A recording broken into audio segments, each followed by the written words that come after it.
Okay, आज हम पढ़ेंगे the end of bipolarity 12th class का chapter number 2। Okay, the end of bipolarity chapter कौन सा है?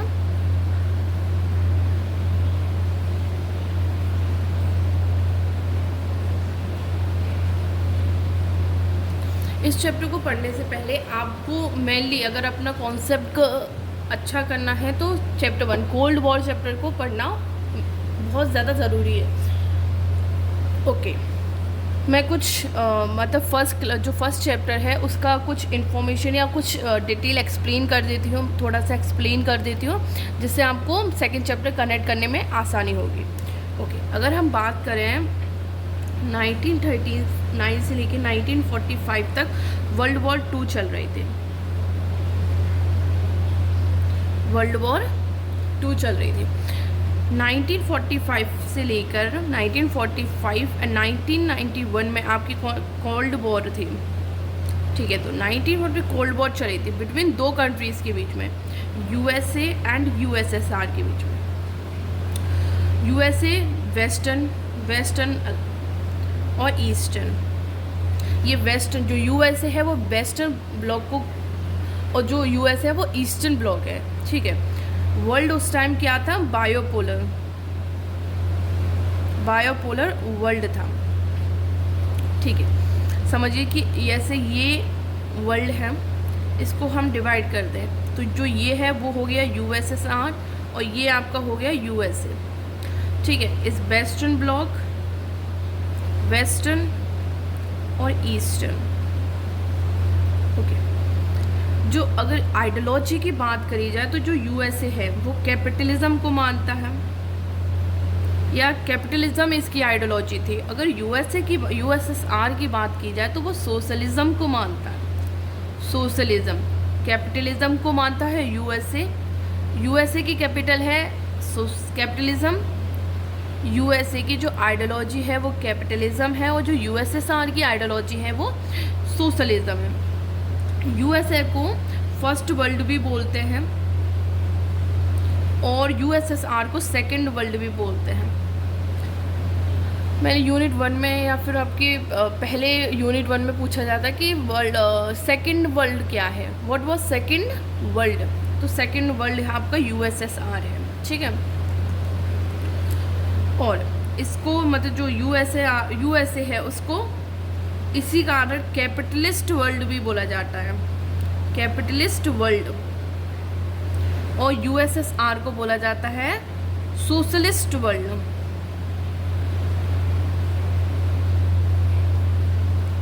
एक बात बताओ कि इंडिया कौन सी आइडियोलॉजी को फॉलो करता है, सोशलिस्ट या कैपिटलिस्ट? अगर इंडिया की बात की जाए, एक्स्ट्रा है, अगर इंडिया की बात की जाए तो इंडिया दोनों को मानता है। इंडिया कैपिटलिज्म को भी मानता है और सोशलिज्म को। जो इंडिया की इकोनॉमी है वो मिक्स्ड इकोनॉमी है। इंडिया में जो इकोनॉमी है वो मिक्स इकोनॉमी है।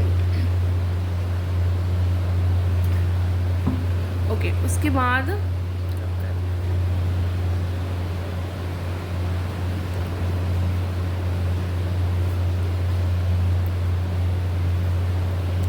अब समझते हैं कि कैपिटलिज्म में और कम्युनिज्म में, कैपिटलिज्म और सोशलिज्म में क्या डिफरेंट है। ठीक है,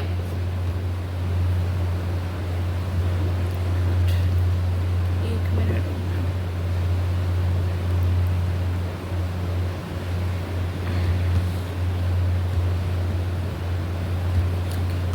बात करें कैपिटलिज्म की, एक मिनट रुकना, एक मिनट।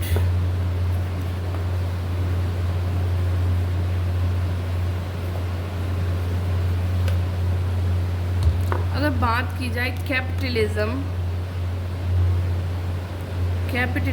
और सोशलिज्म की, तो सोशलिज्म किसका है? यूएसएसआर का, और कैपिटलिज्म किसकी है? यूएसए की। तो क्लियर है? ठीक, यूएसए अगर यहाँ सोशलिज्म है, ठीक है, और जो कैपिटलिज्म है वो किसने दी थी? आपकी एडम स्मिथ ने एडम स्मिथ ने कैपिटलिज्म की आइडियोलॉजी की जो टर्म थी कैपिटलिज्म, वो एडम स्मिथ ने दी थी। और जो सोशलिज्म की है वो कार्ल मार्क्सिन ही है ना, कुछ बोलते हैं, मैं बोल नहीं पा रही हूँ अच्छे से, कार्ल मार्क्स, हाँ ऐसा ही कुछ है, उन्होंने दी थी आपके। Karl Marx, I don't know क्या है, ऐसा ही कुछ नाम है। इनकी एक किताब भी थी, इन्होंने एक किताब लिखी, उस किताब का नाम था वेल्थ ऑफ नेशन,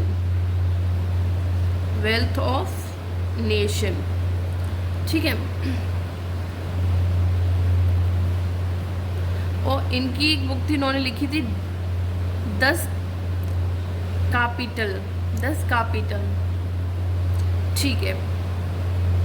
जो यूएसए था, इधर डेमोक्रेसी थी, इधर डेमोक्रेसी नहीं थी, क्योंकि यहाँ पे फ्रीडम नहीं थी, फ्रीडम ऑफ स्पीच, मतलब फ्रीडम नहीं थी इधर, ठीक है।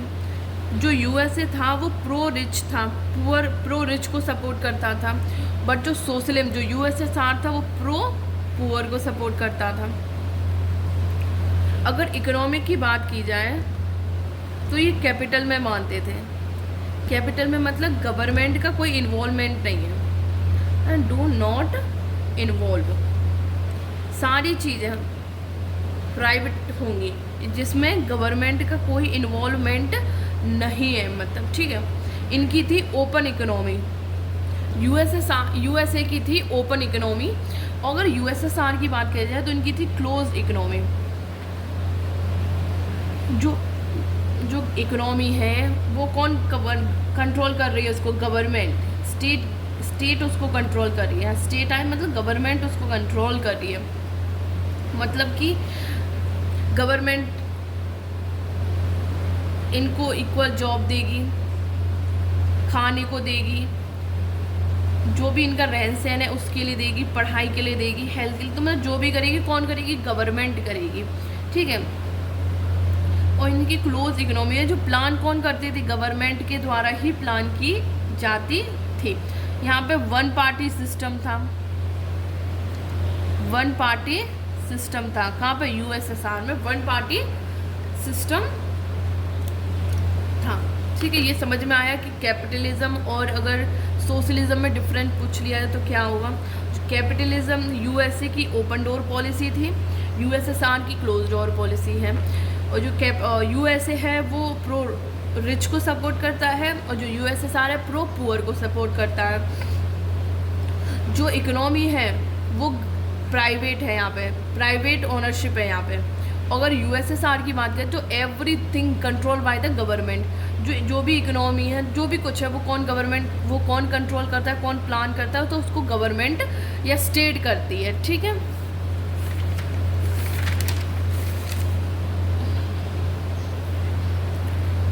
अब बात करते हैं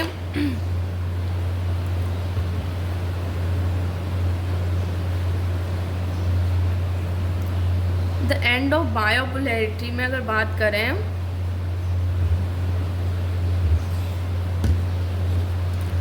द एंड ऑफ बायोपोलैरिटी पहली बार हमें कहाँ पे देखने मिला, ये डिवीज़न हमें कहाँ देखने को मिला कि यूएसएसआर और यूएसए का। अगर हम एंड ऑफ बायोपोलैरिटी चैप्टर की बात करें, द एंड ऑफ बायोपोलैरिटी की बात करें तो पहली बार बर्लिन कहाँ पर है, जर्मनी में है आपका।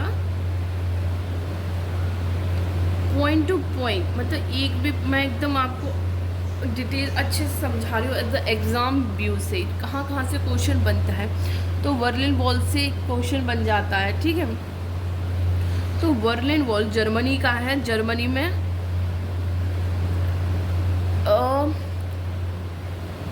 एक ग्रेट सिंबल मान लीजिए डिवीज़न का, जब जो कोल्ड वॉर थी अपने बिल्कुल पीक पे है, ठीक है। जर्मनी में मान लीजिए ये जर्मनी है तो इसका हो गया विभाजन। अब ये बट गया ईस्टर्न जर्मनी और ये हो गया आपकी वेस्टर्न जर्मनी। अब यहाँ के लोग यूएसए को मानते, किसकी आइडियोलॉजी को, कैपिटलिज्म की आइडियोलॉजी को मानने लगे, और यहाँ के लोग यूएसएसआर मतलब सोशलिज्म की आइडियोलॉजी मानने लगे। ठीक है, बर्लिन वॉल में जो सिंबल था वो डिवीज़न किसका था, जो बर्लिन वॉल है वो सिंबल थी आपकी division of capitalism and the socialism के बिटवीन डिवीज़न हो रहा था। ठीक है, 1961 में बिल्ट हुई जो वॉल थी वो 1971 या 1961 में जर्मनी में ये वॉल बनी। ठीक है, 1961 में बनी और 28 साल तक, और ये 28 साल तक जर्मनी में रही।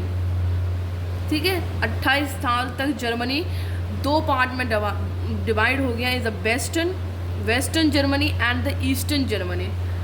ओके, उसके बाद और जो ये जो थी लाइन वो 150 किलोमीटर लॉन्ग थी। अगर किलोमीटर लॉन्ग थी मतलब लंबाई के हिसाब से देखा है तो 150 किलोमीटर लंबी थी ये वॉल। ठीक है, उसके बाद 9 नवंबर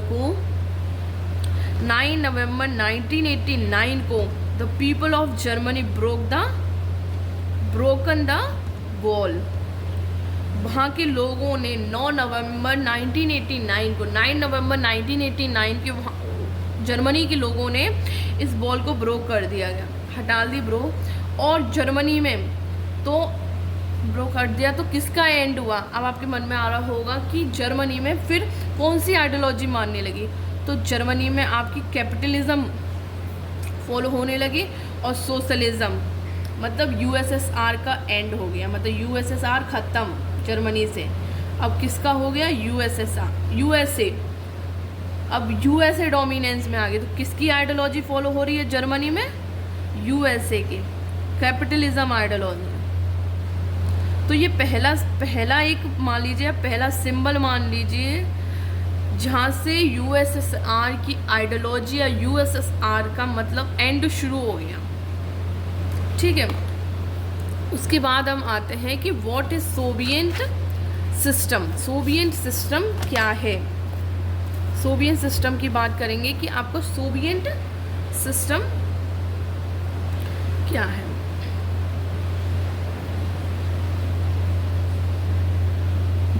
तो what was the Soviet system. Soviet system क्या है, सोवियत सिस्टम को ही हम यूएसएसआर बोलते हैं।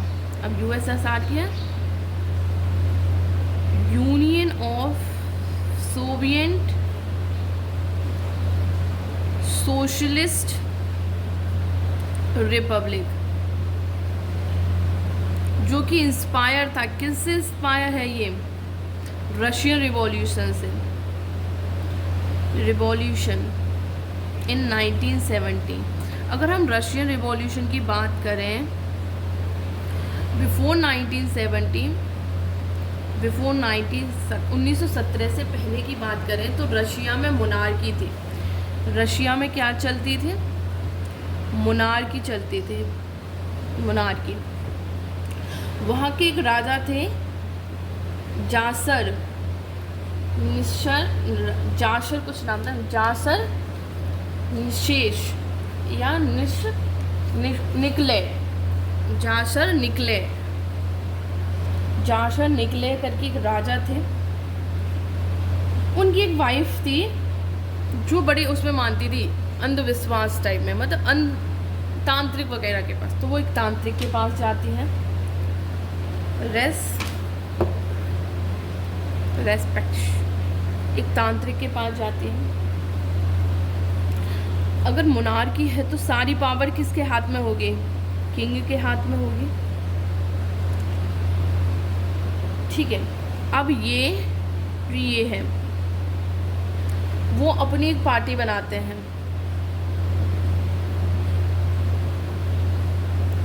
कौन सी पार्टी,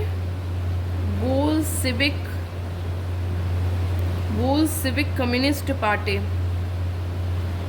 नेस्ट पार्टी, वो सिमिक कम्युनिस्ट पार्टी, ये इन्होंने नहीं बनाई, ये इन्होंने नहीं बनाई है, इसको यहीं छोड़िए इनको।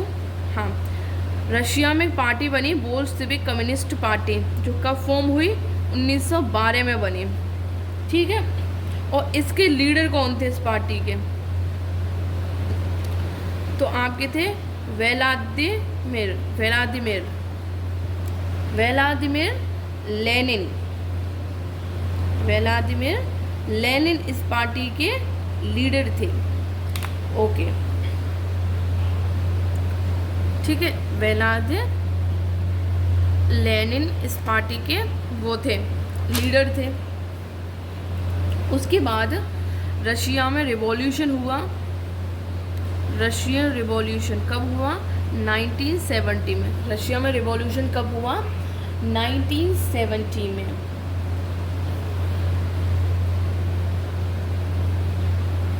ठीक है, रशिया में क्या था, सोशलिज्म था। सोशलिज्म का मतलब है कि सभी लोगों को मतलब बराबर मिले, चाहे वो रिच हो चाहे वो पुअर हो, सभी बराबर हैं, ठीक है।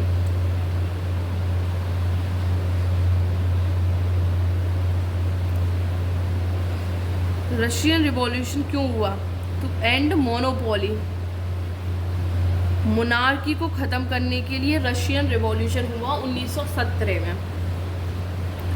उसके बाद सोशलिज्म बनाइए। सोशलिज्म क्यों बनाइए, socialism has been created to oppose capitalism. Capitalism को अपोज करने के लिए सोशलिज्म बनाइए, ठीक है। 1917 में हुआ आपका सोशलिस्ट रिवॉल्यूशन, ठीक है। 1917 में आपका हुआ सोशलिस्ट रिवॉल्यूशन, किस आइडियोलॉजी पे था, वो सोशलिज्म आइडियोलॉजी पे था, जिसका मतलब कि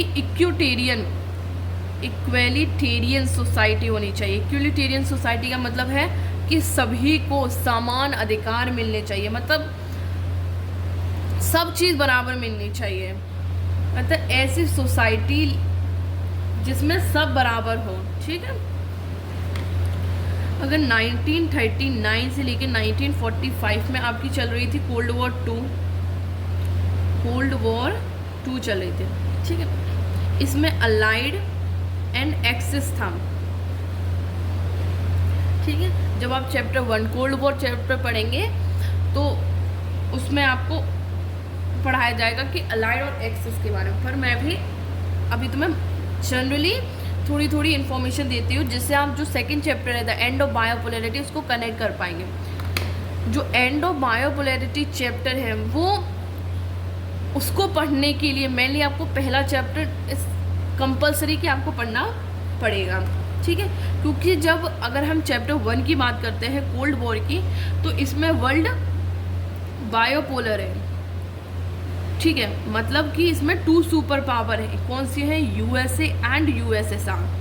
बट जब हम चैप्टर इधर आएंगे द एंड ऑफ बायोपोलैरिटी में, द एंड ऑफ बायोपोलैरिटी में मतलब बायोपोलैरिटी का मतलब इनमें से यूएसए या यूएसएसआर में से किसी एक वर्ल्ड का मतलब ये ख़त्म हो जाएगा, चाहे ये ख़त्म, मतलब एक वर्ल्ड का ख़त्म होना तय है, क्योंकि जहाँ एंड हो रहा है बायोपोलैरिटी। अगर बायोपोलैरिटी ख़त्म हो रही है तो वर्ल्ड क्या बनेगा, यूनिपोलर बनने जाएगा फिर, ठीक है। यहाँ पे आते हैं तो अलाइड एंड एक्सिस। अब बात करते हैं कि अलाइड में कौन कौन था और एक्सिस में कौन था। तो अलाइड पावर में थी आपकी यूके, यूएसएसआर एंड फ्रांस। और अगर हम एक्सिस की बात करें तो आपकी थी Germany, Spain, Italy and Japan. अब आप लोग बोलेंगे कि यूएसए कहाँ है इसमें, तो यूएसए बैठा है यहाँ पे। यूएसए यहाँ क्यों बैठा है, यूएसए इसको भी वेपन प्रोवाइड कर रहा है और यूएसए इसको भी वेपन प्रोवाइड कर रहा है, मतलब वजह ले रहा है बीच में बैठ के, कौन, यूएसए। और ये बात पता चल गई किसको, जापान को, जापान बोलते हैं चल आजा बेटा मज़े लेते हैं। तो जापान को जब पता चला कि यूएसए ये कर रहा है, तो जापान 1941 में एक बॉम्ब डालता है अमेरिका में। उस वॉर का नाम होता है पर्ल हार्बर सॉरी एक बॉम्ब डालता है पर्ल हार्बर में। डाबल जो यूएसए में है, जो यूएसए अमेरिका में है, तो वहाँ पे जापान बॉम्ब डालता है जिसमें अमेरिका के 3,000 अमेरिकन डाइड हो गए थे। डाइड मतलब ख़त्म हो गए थे।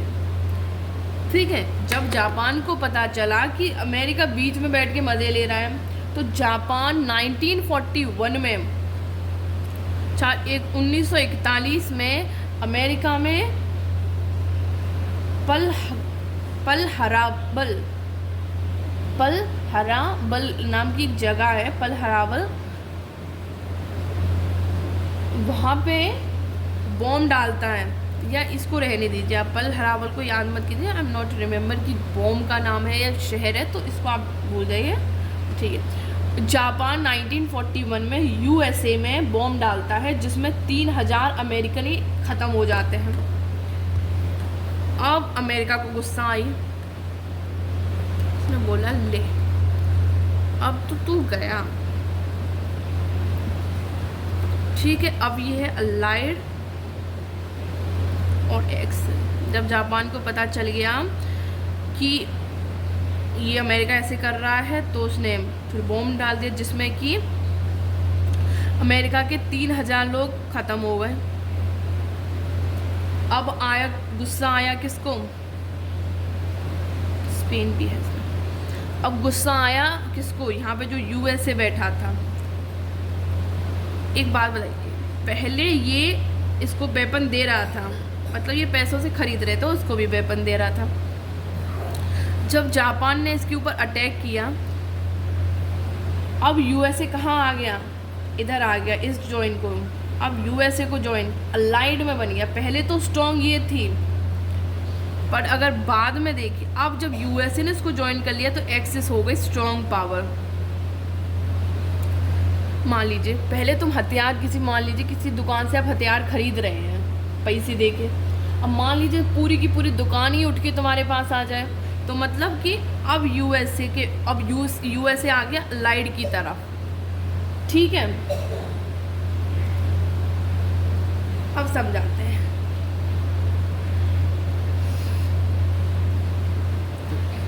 ये फ्रांस है, ये आपका यूरोप है। मान लीजिए ये आपका, इसको मिटा, ये आपका यूरोप है, यहाँ आपका है रशिया, और ये है आपका, इधर है आपका ये जर्मनी, ये आपका जर्मनी मान लीजिए। ठीक है, और ये है ये है आपका यूएसएसआर। ठीक है, अब यहाँ पे आसपास की जो कंट्रीज है, बाकी आपकी आसपास की कंट्रीज हैं। ठीक है, ये है आप मान लीजिए, आप जर्मनी को इधर, ये मान लीजिए जर्मनी है आपका, जर्मनी ये है, हाँ जर्मनी।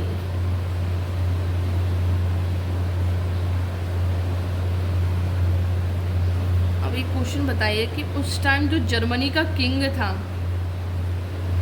वो कौन था? जर्मनी का किंग कौन था उस टाइम?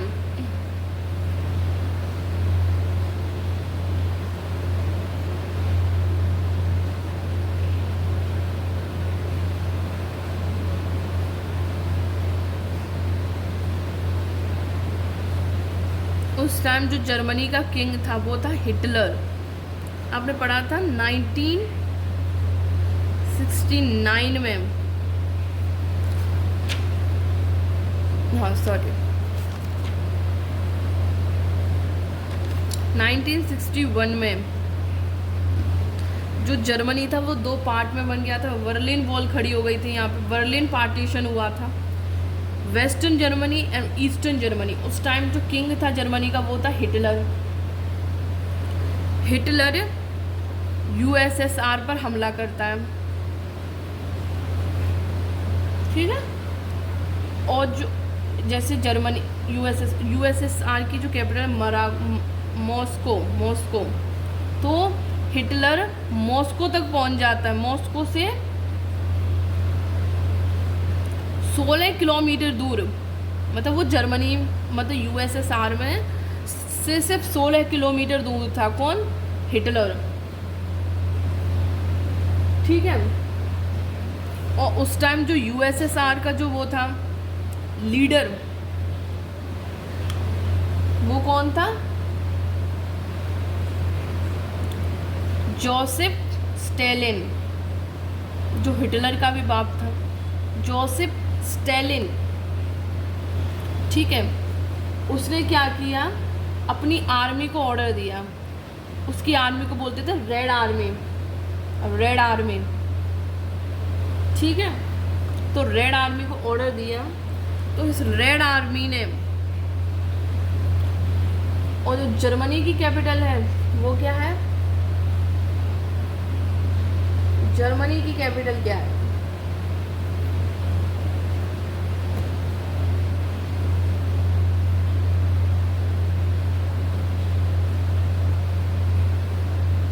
आप बताएंगे मुझे, ठीक है। तो जर्मनी की जब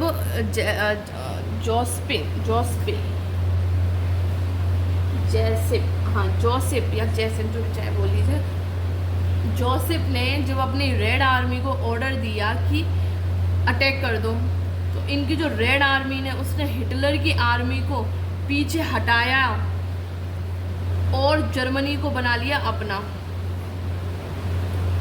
बना ही लिया मतलब कि इसकी आर्मी को हटाया भी और जर्मनी तक पहुंच गए। वो कहाँ पहुंच गए? जर्मनी तक पहुंच गई। किसकी आर्मी? यूएसएस आर्मी की आर्मी कहाँ तक पहुंच गई? जर्मनी तक पहुंच गई,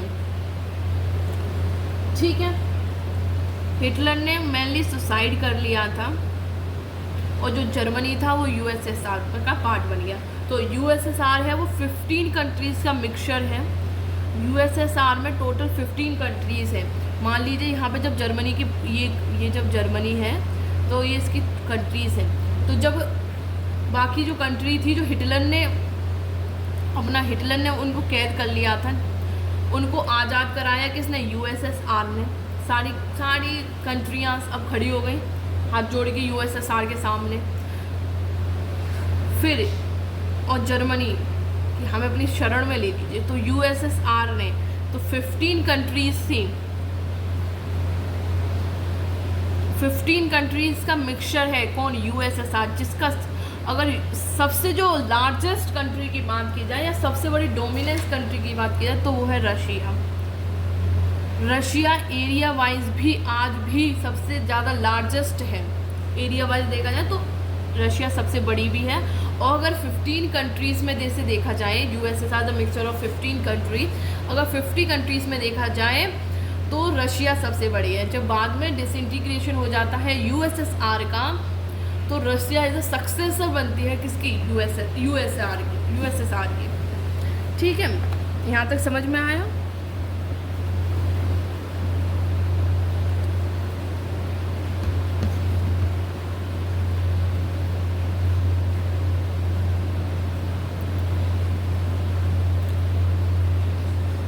ओके, उसके बाद आता है यूएसए की बात करते हैं। यूएसए 1945 में जब जापान ने उसके ऊपर बॉम्ब डाला,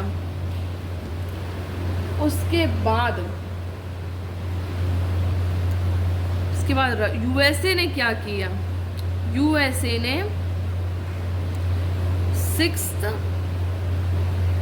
यूएसए ने 1945 में जापान की 2 जगह पे बॉम्ब डाला था।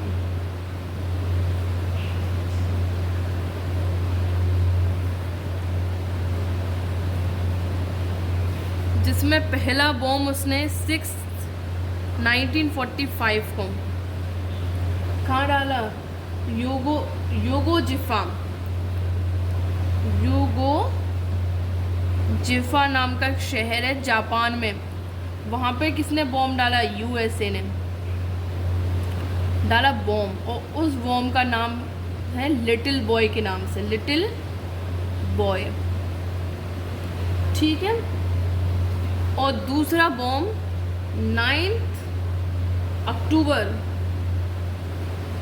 9 अगस्त 1945 को डाला आपका नागासाकी में, जिसको बोलते हैं, जो बॉम्ब डाला था उसको बोलते हैं फैट मैन। और यहाँ पे जर्मनी ने अपनी सुसाइड कर ली थी। तो यहाँ पे आपकी एंड हो गई, किसका? End of world war 2। यहाँ आपकी वर्ल्ड वॉर 2 ख़त्म हो गई। ठीक है। अब आते हैं जो मेन टॉपिक है हमारा, ठीक है, यूएसएसआर पे आते हैं। तो ये तो मेनली इन्फॉर्मेशन थी, आपकी बुक में इतना डीपली नहीं गया है। मैं तो आपको बता रही थी कि यूएसएसआर कैसे बना, 15 कंट्रीज़ कैसे बनी, हिटलर से उनको आज़ाद कराया, उसके बाद जो जर्मनी की जितनी छोटी मोटी कंट्रीज थी वो यूएसएसआर के साथ मिल गई जाके। ठीक है। अब यूएसएसआर की बात की जाए, यूएसएसआर जो कि आपका इंस्पायर है किससे? रशियन रिवॉल्यूशन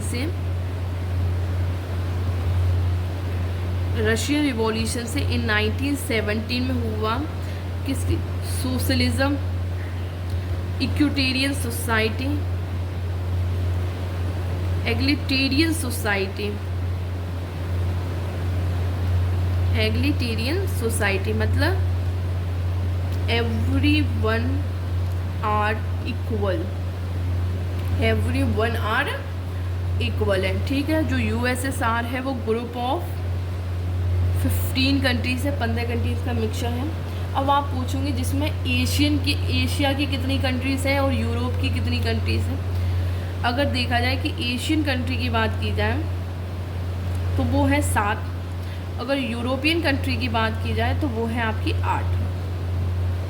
ठीक है। यूएसएसआर को ही हम बोलते हैं यूनियन ऑफ सोवियत सोशलिस्ट।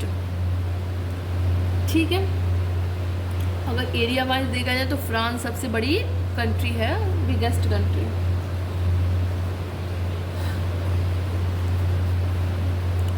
एक और चीज़ समझ लीजिए, थोड़ा सा और रिलेट करते हैं पहले चैप्टर से ही। जैसे कि यूएसए जो वेस्टर्न ब्लॉक को होल्ड करता था, जिसने एक बनाई नाटो में 1949 में बनाई NATO, North Atlantic Treaty Organization 1941 में बनाई। किसके साथ मिलके? ग्रुप ऑफ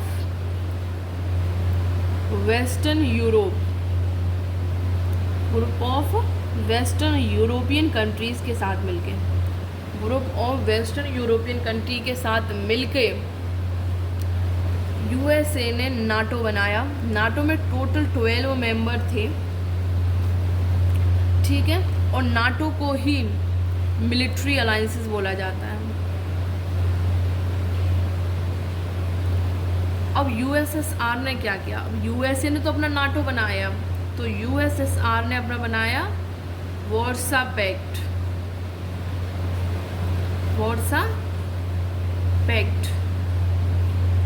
1955 में। इसको भी मिलिट्री अलायंस बोला जाता है।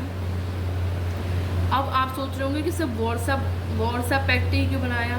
तो जो वार्सा है वो पोलैंड की कैपिटल है। वार्सा है ना, वो कैपिटल है किसकी? पोलैंड की। और ये बनाया था टू कवर नाटो, एक ऐसे नॉर्मली है कि जब इंडिया आज़ाद हुआ तो यूएसए ने इंडिया को ऑफ़र किया कि वो हमारे नाटो को ज्वाइन कर लें, बट और यूएसएसआर ने भी बोला, बट इंडिया ने क्या किया, इंडिया ने ना ही नाटो को ज्वाइन किया ना ही वार्सा को पैक्ट किया, मतलब नाइदर ज्वाइन यूएसए और नाइदर ज्वाइन यूएसएसआर। तो इंडिया ने अपनी एक अलग निकाला, अपना एक नाटो को नहीं ज्वाइन किया है और ना ही वार्सा को ना ही नाटो को ज्वाइन किया है इंडिया ने, ना ही आपका वार्सा पैक्ट ज्वाइन किया है इंडिया ने बनाई नॉन अलाइनमेंट मूवमेंट, जो का ब्रेन चाइल्ड किसका है, पंडित जवाहरलाल नेहरू का। ठीक है, जो नॉन अलाइन मूवमेंट थी वो थी, किसने क्रिएट किया उसको, तो वो क्रिएट किया था पंडित जवाहरलाल नेहरू ने, जो कि भारत के पहले प्रधानमंत्री बने थे। तो ये समझ में आया? ओके। अब आप सोचोगे कि पाकिस्तान ने ज्वाइन किया था किसको, नाटो को। इसलिए यूएसए और पाकिस्तान, अमेरिका पाकिस्तान की तरफ बन जाती है, बहुत पट जाती है उनके। ठीक है, अब आते हैं हम बुक पर। मैं आपको एकदम रीड करके एकदम टॉपिक वाइज टॉपिक बता दूँ। ठीक है, उसके बुक पर लिखते हैं थोड़ा सा। The union socialist republic USSR come to be after the socialist revolution to Russia. Socialist revolution के बाद आया, रशियन रिवॉल्यूशन से इंस्पायर था आपका सोशलिस्ट या यूएसएसआर। ठीक है, उसमें जो इंस्पायर थे वो आइडियोलॉजी थी सोशलिज्म की, टू अपोज कर सके कैपिटलिज्म को, और नीड थी हमें एग्रीटेरियन सोसाइटी की, जिसमें सब चीज़ बराबर हो, मतलब सब कुछ, रिच बराबर हो, पुअर बराबर हो, सब एक समान होंगे, जिससे वो अपोज करना चाहते थे, किसको अबॉलिश करना चाहते थे, abolish the institution of private property. ठीक है, जो सोवियत पॉलिटिकल सिस्टम था वो सेंटर था around the communist party and no other political party और अपोजिट पार्टी वाज अलाउड। ठीक है, यूएसएसआर में सिंगल पार्टी थी, वन पार्टी सिस्टम था। ठीक है, वहाँ पे कोई और पार्टी नहीं थी। यूएसएसआर में जो यूएसएसआर है वो सिंगल पार्टी था और कोई वहाँ पे पार्टी नहीं थी। जो इकोनॉमी थी वो was plan and control by the state, और जो इकोनॉमी थी उसको कंट्रोल एंड प्लान करती थी कौन, आपकी government. After the second world war the east European country the Soviet army had liberate from come under the control of USSR. मैंने आपको बताया था कि जब ये आपकी जर्मनी है, मान लीजिए ये आपकी जर्मनी है। ठीक है, यहाँ पे जो कंट्रीज थी इधर उधर, यहाँ पे जब जर्मनी में हिटलर था, हिटलर ने यूएसएसआर के ऊपर अटैक किया। यूएसएसआर ने अपनी रेड आर्मी को ऑर्डर दिया कि किस पे अटैक कर रहे हैं, हिटलर की आर्मी पे। तो हिटलर की आर्मी को उसने हरा दिया, यूएसएसआर की आर्मी ने डिफीट कर दिया हिटलर की आर्मी को। और जर्मनी की ये जितने भी ये थे यूरोपियन के, जितने भी छोटी मोटी कंट्रीज़ थी, उनको यूएसएसआर ने आज़ाद कराया। ठीक है, उसके बाद ये सारी कंट्री हाथ जोड़ के खड़ी हो गई, हे भगवान। तब ये सारी कंट्री किस में आ गई, यूएसएसआर का ही पार्ट बन गई थी। ठीक है, उसके बाद ये सारी कंट्री यूएसएसआर का पार्ट बन गई। ठीक है, वार्सा पैक्ट को मिलिट्री अलायंसेस भी बोला जाता है। ठीक है, अगर नाटो की बात की जाए, नाटो में कितनी कंट्रीज़ थी, तो नाटो में टोटल 12 कंट्रीज़ थी। ठीक है, अब आते हैं इकोनॉमी की बात करें तो Soviet union become the great power after the second world war. दूसरे वर्ल्ड वॉर के बाद सोवियत यूनियन ग्रेट पावर बन गई, बहुत मजबूत पावर बन गई। ठीक है, the Soviet economy was then more developed than the rest of the world except the USA. जो यूएसएसआर की बात करें, वहाँ की इकोनॉमी बहुत अच्छी थी, बहुत डेवलप थी अदर वर्ल्ड को देखा जाए, बट यूएसए की कंपैरिजन थोड़ी कम थी। तो पहले पे किसकी, अगर इकोनॉमी की बात की जाए तो पहले पे थे आपकी यूएसए, फिर आता है आपका यूएसएसआर, देन आफ्टर आते हैं आपके ऑल वर्ल्ड। ठीक है, it had a complex communication network भी था वहाँ पे। अगर यूएसएसआर की बात की जाए तो it had a complex communication network है, वास्ट एनर्जी है, रिसोर्स है इंक्लूडिंग आयरन स्टील है, machinery production and transport sector connected the remote area efficiency. It had domestic consumer industry थी वहाँ पे। यूएसएसआर में डोमेस्टिक कंज्यूमर इंडस्ट्री थी जो प्रोड्यूस करती थी सब कुछ, पेन से लेके पेंसिल तक, मतलब सब कुछ बनाती थी। अनएम्प्लॉयमेंट नहीं था बिल्कुल, मतलब कोई बेरोजगार नहीं था यूएसएसआर में, सब बेरोजगारी करते थे। यूएसएसआर में कोई बेरोजगार नहीं था, सबके पास काम था। ठीक है, जो स्टेट इंश्योर करती थी कि minimum standard of living citizens government, वहाँ पे स्पीच फ्रीडम नहीं थी लोगों के लिए। ठीक है, state ownership is the dominant form of ownership थी वहाँ पे, मतलब जो स्टेट की ओनरशिप है, state ownership is the dominant form of ownership. और जो गवर्नमेंट है वो सब्सिडरी अलाइंसेस सब्सिडरीज प्रोवाइड करती थी, इंक्लूडिंग आपकी हेल्थ पे, एजुकेशन पे, चाइल्ड केयर पे। अब ये समझाते हैं कि ये होती क्या है, क्या कि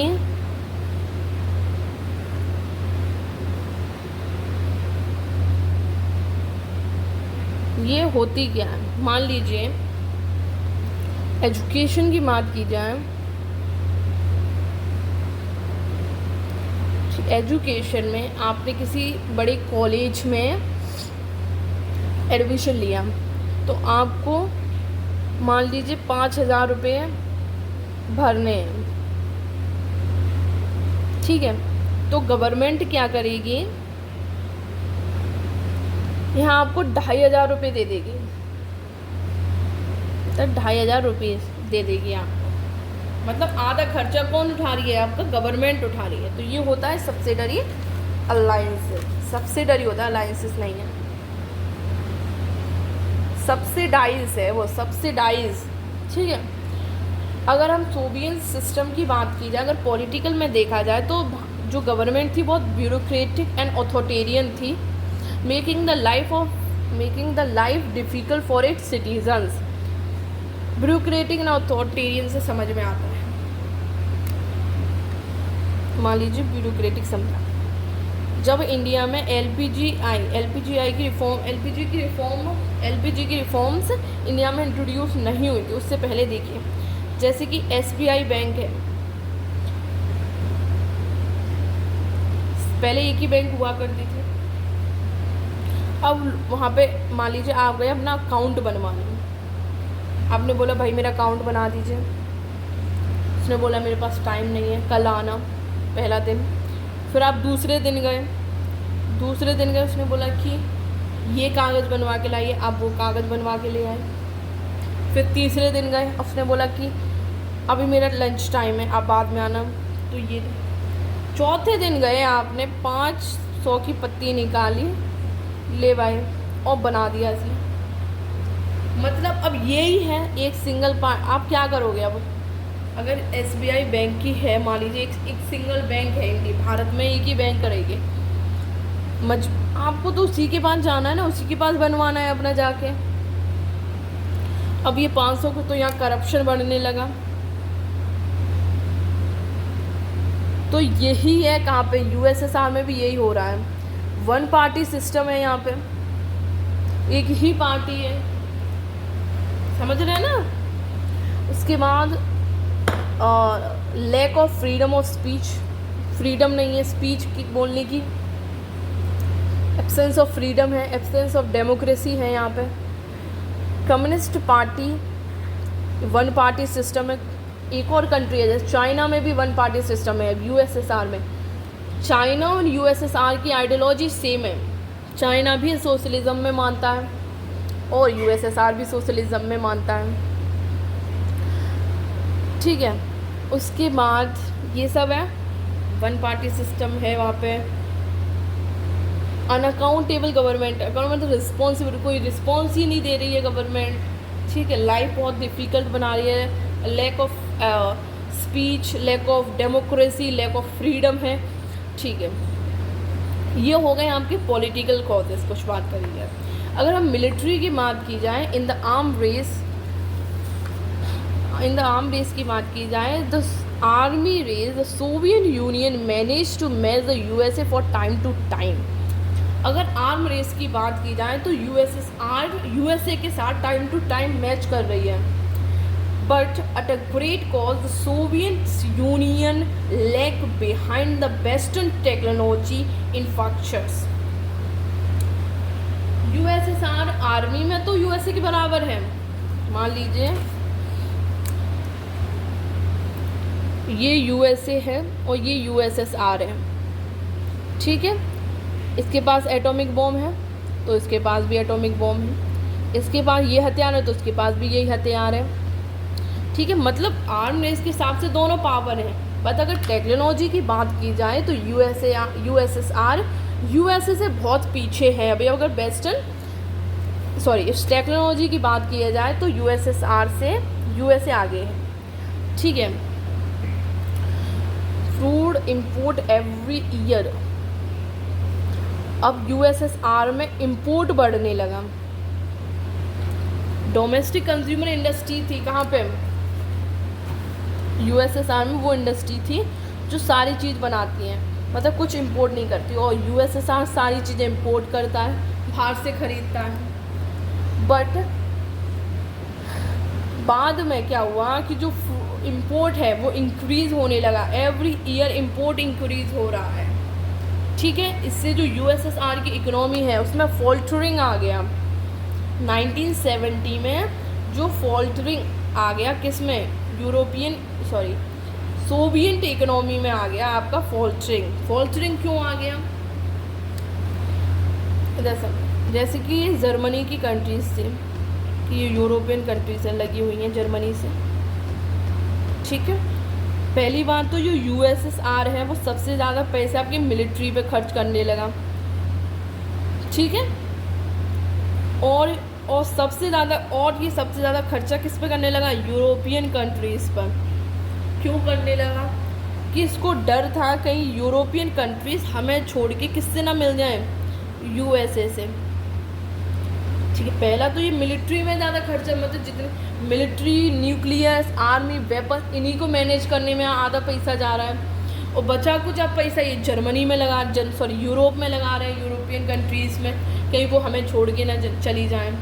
तो यही कारण है कि फॉल्टरिंग आ रहा है कहाँ पे, उसकी यूएसएसआर की इकोनॉमी में 1970 के बाद। नेक्स्ट वीडियो में हम पढ़ेंगे गोर्बाचेव एंड द डिसइंटीग्रेशन, ठीक है। गोर्बाचेव आपके जनरल सेक्रेटरी थे कम्युनिस्ट पार्टी के, 1985 में बने।